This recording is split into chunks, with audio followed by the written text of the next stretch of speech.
So hello everyone, let us solve another GfG problem of the day, that is burning tree. So let us read the problem statement. So given a binary tree and a node data called target, we need to find the minimum time required to burn the complete binary tree if the target is set on fire.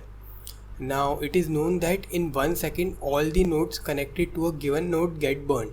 That is, what are the connected nodes? That is left child, right child and its parent. And there is some additional information that tree contains only unique values.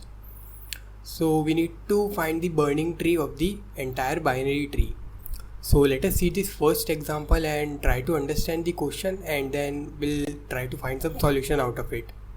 So this is the first example that they have given, and the target node that they have given is 8.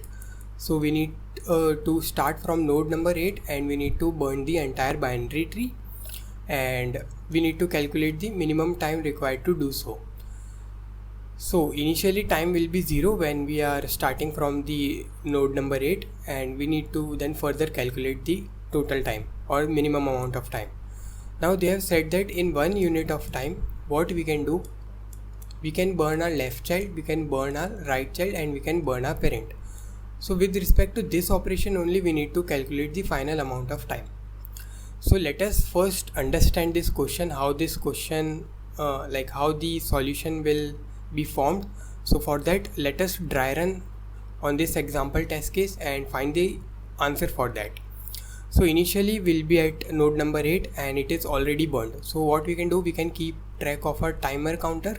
Initially it will be 0. So what we can do in one operation, we can burn our left child, we can burn our right child and we can burn our parent. So we will burn our parent, and since there are no left child, right child, we don't care about that. So our timer will be 1 when we will burn this node number 5. Now we'll come across this node number 5 and we can again burn its left child, we can burn its right child and we can burn its parent. Now we don't have to consider this 8 again because it has already burned, so we can skip that. So in time number 2, we will burn this node number 7 and node number 2. So till time 2, we have burned node 2, 5, 7 and 8. Now we come across 7. So since 7 has no left child, right child, so we don't care about that, and since 5 is already burned, so we don't take node 7 into our consideration. So we'll directly jump on to node number 2. So in node number 2, we have again 3 choices. We can burn its left child, we can burn its right child and we can burn its parent. So time till now will be 3. So again right child is already burned, so we don't have to consider that. And since 4 doesn't have its left child, right child, so we can skip that, and its parent is already burned. So we'll directly now come across 1. Now from 1 we can go to its right child and we can burn that. So it will take 1 amount of time. Now from 3 we can again go to 6 and we can burn that. So it will take 1 unit of time, and total time till now is 5. From 6 we can go to 9 and we can burn that, so our time will get increased. And from 9 we can go to 10 to burn that node number 10, and our final counter will be 7. So you can see that we have burned this entire binary tree and total time taken to burn this is 7. So let us check if the 7 is the minimum amount of time or not. So let us check. So yeah, for this first example the output is 7. That means we have calculated correctly.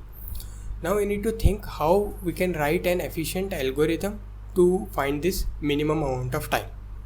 So first of all, we need to take care about the left child, right child and the parent node. Now for the left child and right child, it is simple. We can just go to nodes left, and for the right child we can go to nodes right. So in binary tree we can obviously traverse downwards, but we can't traverse upwards. So how we can keep track about the parents? We can easily traverse to the left child and the right child, but we can't go upwards to burn the parent node. So first thing, we need to figure that out. So one thing what we can do is we can create a mapping between child and parent. For example, map of 2 will be 1. So map of 2, that means 2's parent will be 1. So this map will signify that this node's parent is this one. So MP of child equal to parent. Now if we have keep track of child as well as parent, so we can easily burn the left node, right node, and to burn the parent node we can just check our map to get the parent node. So we can let's say we are at node number 2, so we have successfully burned the 4th, 5th, and we need to burn this one. So 4 and 5 can be easily burned by traversing to the left and right. And for parent, what we can do, we can get the parent by MP of 2 and then we can burn that, because we know that MP of 2 will contain 1 and that one is its parent. So with the help of mapping we can figure out what is the parent node. Now what sort of algorithm do you think we can apply here? So we can apply BFS here. Now why BFS? Because here we need to traverse level wise. Now why level wise, or how come we can say we need to traverse level wise? Because they have clearly said that in one move you can burn left child, right child or parent. So this is one kind of our level. So in one level we can go to its, let's say, right child, its left child and its parent. So this is one kind of level that we will follow. And for level order traversers, we will use BFS only. Now one thing that we need to keep in mind is that, so let me erase this first. So one thing that we need to keep in mind that whenever we are burning a particular node, let's say we have our current timer to be any random value. Let's say we are at current timer equal to 2 and we are present at some node and it is its left child and right child and we have its parent node. So let's say we are present at this node and we need to burn this parent left and right and our current timer is 2. So when we burn its parent left and right, then only we need to increment this counter to 3. It is not that after burning parent we will increment to 3, after burning left child we will increment to 4, and after burning right child we will increment to 5. No, this will happen in one level only. That's why we are using level order traversal or BFS. So we need to keep track of the level. That's why we are using this BFS algorithm. So let us summarize how our algorithm will work and then we'll directly jump into the code for better understanding of our algorithm. So let us see how our algorithm will work. So initially what we need to do, we need to create a mapping for child to parent. So we will create first child to parent mapping. And as well as we need to also get the target node, because why we need to get the target node? If you see in the question, the let me just scroll down. Yeah, you can see that the target value that they have given is in integer form, but to traverse the binary tree we need to get it in node star format. So we will first also get the target node so that we can traverse the binary tree from the starting or from the target node itself. So because the target value is given in the integer format, we need to get the node star format. We will traverse to get the target value also. So while we are just making the mapping of child to parent, if we come across let's say some node whose data value is equal to target, so we can store it in some node star format to get this particular node. So we can do the child is to parent mapping as well as we can get the initial node or the target node. Now after that what we need to do, we will apply BFS algorithm. Now what will BFS algorithm do? It will check its left child, it will check its right child and it will check its parent node, and in one move we will burn this. Also we need to keep a visited array, because as you can see that when we go from 8 to 5 we have again chances of coming from 5 to 8, so it will go into infinite loop. So we need to keep one visited array so that we don't come across one node again and again. So this is how we will perform BFS algorithm. And what we can do is we can make one global variable time which will be initially set to 0, and whenever we complete one level of traversal we can just increment our answer. Now it can happen that a particular node doesn't have its left child, right child, and we have already burned its parent. For example, when we are at 10, the 9 was already burned, so we can't burn this 9 again, and since it doesn't have its left child and right child, so there is no point in incrementing this time counter. So what we can do is, whenever we burn left child, we will make one flag variable and we will set to 1, and whenever we burn the right child we will again set the flag to 1, and same for parent, we will set one flag variable to 1. Now if any of the node we have burned, that means we need to surely increment our timer. And if we have not burned anything, how come we will know that? Because we will initially have the flag value to be 0, and whenever we burn any one of them, we have our flag value set to 1. So if flag value is not set, that means we haven't burned anything. So it is kind of this scenario. So we don't have to increment our count in that case. So this is how the algorithm will work. So let us directly jump on to the code now for better understanding of our algorithm. So let us see the code now. I have already written the code. So it is similar to what we have discussed so far. And now I'll explain you this code line by line so that you can understand the algorithm in more better way. So initially what we have discussed, that we need to create child is to parent mapping. So I have declared one map which will store the child to parent mapping.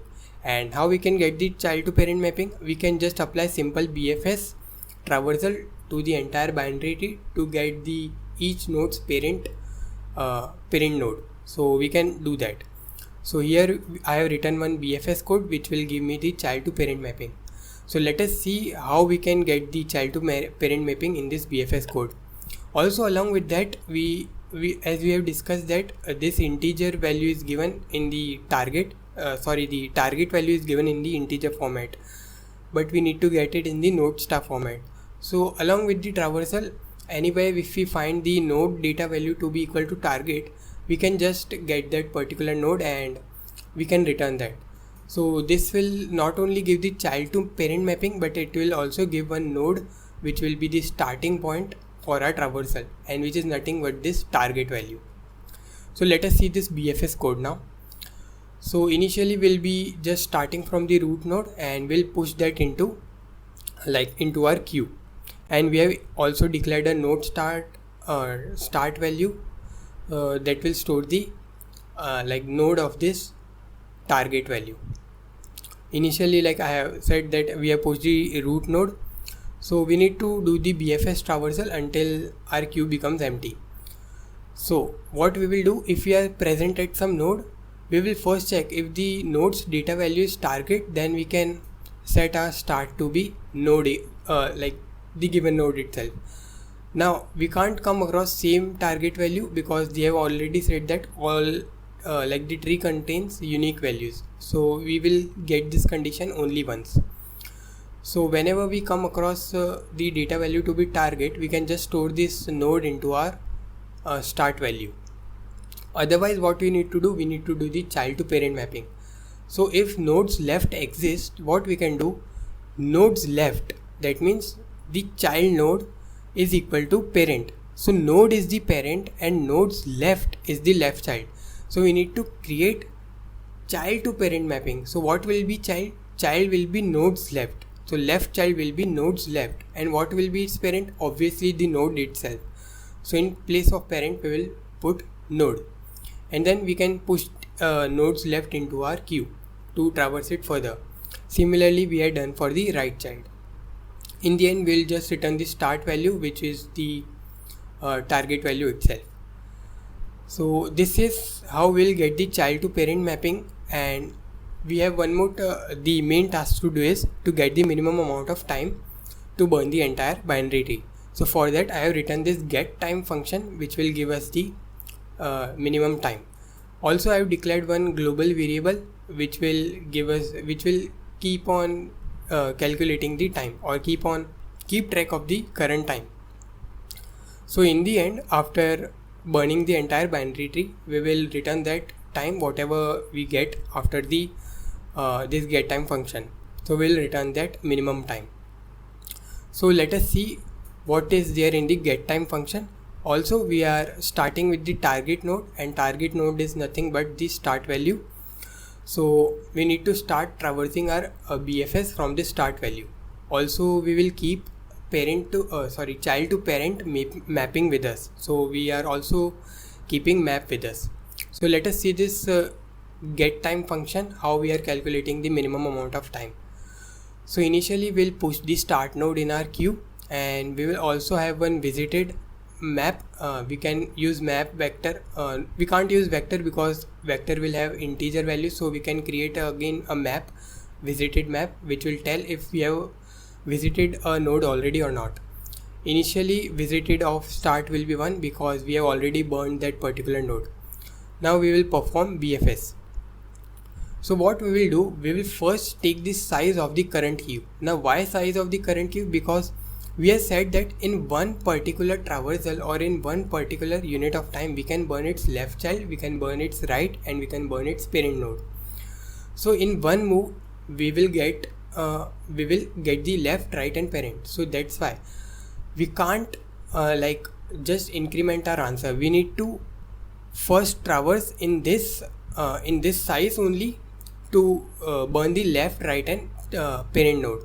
So that's why we are calculating the size of the vector, so that we don't go beyond that, or we don't go less than that.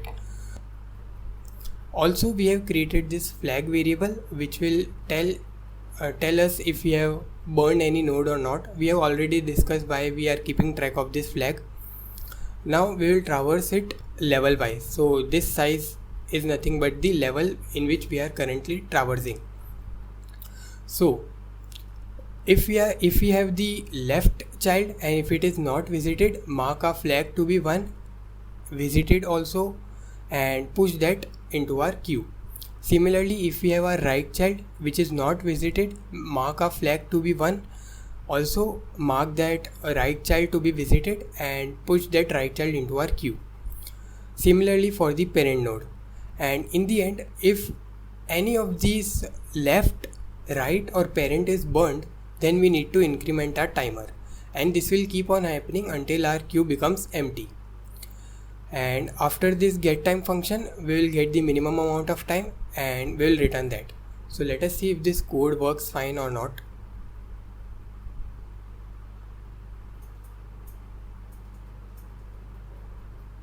So yeah, our code got accepted successfully. So hope you learned from this video. Thank you.